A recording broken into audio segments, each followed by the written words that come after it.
नमस्कार, आप देख रहे हैं एमपी तक। आपके साथ मैं हूं अमित तिवारी। अहम मुद्दे को आप तक लाता हूं, पूरी खबर आपको बताता हूं। खबर है ज्योतिरादित्य सिंधिया को मिल गए नए पद की। जी हां, पूरे प्रदेश की सियासत में एक बड़ा सवाल था। सबके मन में यही था ना कि ज्योतिरादित्य सिंधिया केंद्र में मंत्री कब बनेंगे और बीजेपी कब उन्हें इस पद से नवाजेगी।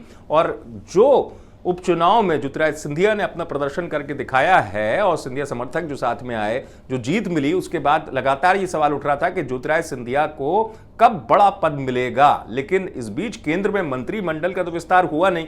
अब केंद्र में मंत्री तो ज्योतिरादित्य सिंधिया बन नहीं पाए, लेकिन ज्योतिरादित्य सिंधिया को बीजेपी में एक पद जरूर मिल गया है। जी हां, ज्योतिरादित्य सिंधिया को बीजेपी ने पद दिया है, वो भी ग्वालियर में। अब आप कहेंगे क्या पद दिया है? राष्ट्रीय स्तर के नेता हैं ज्योतिरादित्य सिंधिया, उनको पद मिला है मंडल में विशेष आमंत्रित सदस्य का। फिर से कह रहा हूं, मंडल में विशेष आमंत्रित सदस्य का, जो मंडल कार्यकारिणी होती है बीजेपी की, उसमें विशेष आमंत्रित सदस्य बनाया गया है। वो सूची मैं आपको दिखाता हूं जिसमें ज्योतिरादित्य सिंधिया का नाम है।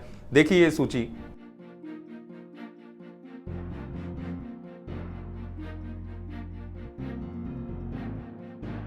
देखा आपने, सूची में नाम है मंडल कार्यकारिणी की। जब दरअसल घोषणा की जिला अध्यक्ष जो हैं ग्वालियर महानगर के, तो उन्होंने ये सूची आपने देखी होगी, उसमें विशेष आमंत्रित सदस्य में ज्योतिरादित्य सिंधिया का नाम लिखा है। अब आप कहेंगे कि ज्योतिरादित्य सिंधिया केंद्रीय स्तर के इतने बड़े नेता और बीजेपी ने उनको इस पद से नवाजा है, ये पद दिया है। जी हाँ, इसके पीछे वजह क्या है, ये पद क्यों दिया जाता है, जरा ये सुन लीजिए। बीजेपी के नेता बता रहे हैं कि ये पद क्यों मिला है ज्योतिरादित्य सिंधिया को, सुनिए।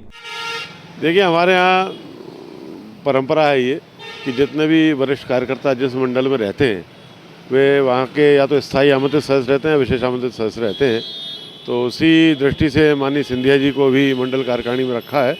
और बाकी मंडलों की कार्यकारिणियाँ भी जिनमें विशेष आमंत्रित सदस्य रह गए हैं या स्थायी आमंत्रित सदस्य रह गए हैं, वे भी जल्दी ही डिक्लेयर हो जाएंगे। और सिंधिया जी हमारे राष्ट्रीय नेता हैं और राज्यसभा के सदस्य हैं, हमारे सम्मानीय नेता हैं। और जितने भी वरिष्ठ नेता सावरकर मंडल में रहते हैं उनको भी इसमें स्थान दिया गया। माया सिंह जी हमारे राष्ट्रीय महासचिव रही हैं, राज्यसभा की सदस्य रही हैं, प्रदेश सरकार में मंत्री रही हैं। ऐसे ही ध्यान सिंह जी भी हमारे प्रदेश सरकार में मंत्री रहे, वे भी इसके विशेष आमंत्रित सदस्य हैं। और भी मंडलों में ऐसे बनाई जाएगी।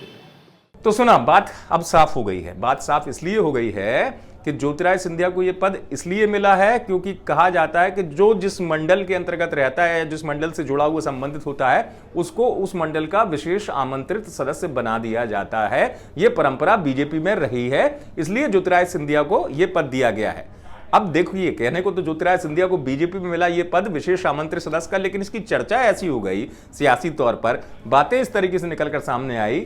भले बीजेपी की ये परंपरा है, लेकिन चर्चा हुई कि केंद्र में तो मंत्री बनना था ज्योतिरादित्य सिंधिया को, लेकिन बने वो मंडल के विशेष आमंत्रित सदस्य। दरअसल सियासत में चर्चाएं होती हैं, जब किसी व्यक्ति के बारे में ज्यादा बात होती है तो चर्चा भी निकलकर सामने आती है। ऐसे ज्योतिरादित्य सिंधिया को लेकर चर्चा सामने आ गई कि बनना केंद्रीय मंत्री था, बन गए विशेष आमंत्रित सदस्य।